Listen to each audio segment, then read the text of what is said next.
l'Algérie fait un cadeau à Bruin-au-Retailleau. Les tensions entre Paris et Alger sur la question des expulsions de ressortissants en situation irrégulière viennent de connaître un nouvel épisode particulièrement embarrassant pour la France. Deux Algériens, sous le coup d'une obligation de quitter le territoire français, OQTF, ont été renvoyés en France après avoir été refoulés par les autorités algériennes.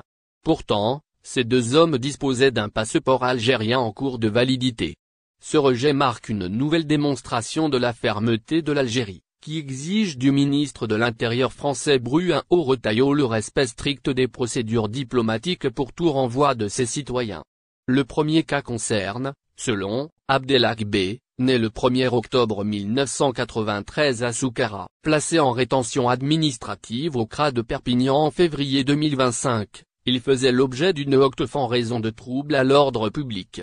Le vendredi 7 mars, il est embarqué à bord d'un vol au départ de Roissy-Charles de Gaulle en direction d'Alger.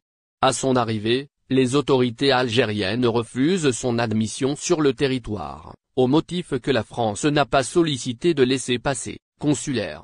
Privé de la possibilité d'entrer en Algérie, il est immédiatement réembarqué sur un vol retour vers Paris et conduit de nouveau au centre de rétention administrative de Perpignan.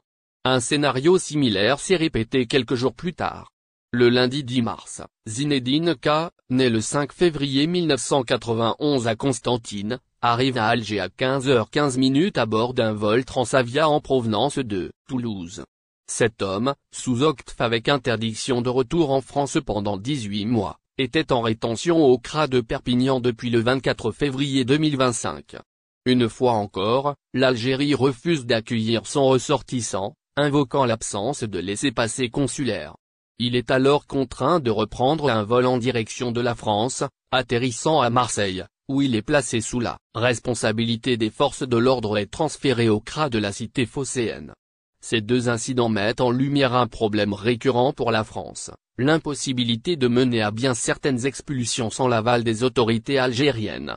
En effet, bien que ces deux hommes soient détenteurs de passeports valides, Alger maintient sa position ferme. Aucune expulsion ne sera acceptée sans que Paris n'ait respecté les procédures diplomatiques établies, notamment la demande de laissez-passer consulaire. Cette règle, que la France semble avoir tenté d'outrepasser, a une nouvelle fois conduit à un échec cuisant. Pour Bruin-au-Retailleau, récemment nommé ministre de l'Intérieur, cet épisode constitue un sérieux revers infligé par l'Algérie.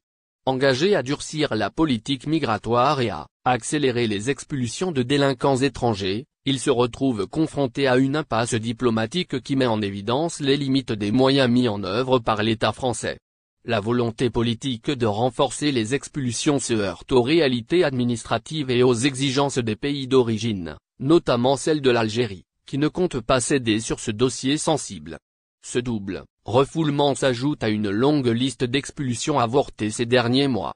Si Paris souhaite réellement faire aboutir sa politique migratoire, elle devra composer avec les exigences strictes d'Alger et respecter scrupuleusement les protocoles en vigueur. En l'absence d'un cadre diplomatique clair et respecté, ces tentatives risquent de continuer à se solder par des échecs, renforçant ainsi la défiance entre les deux pays sur cette question.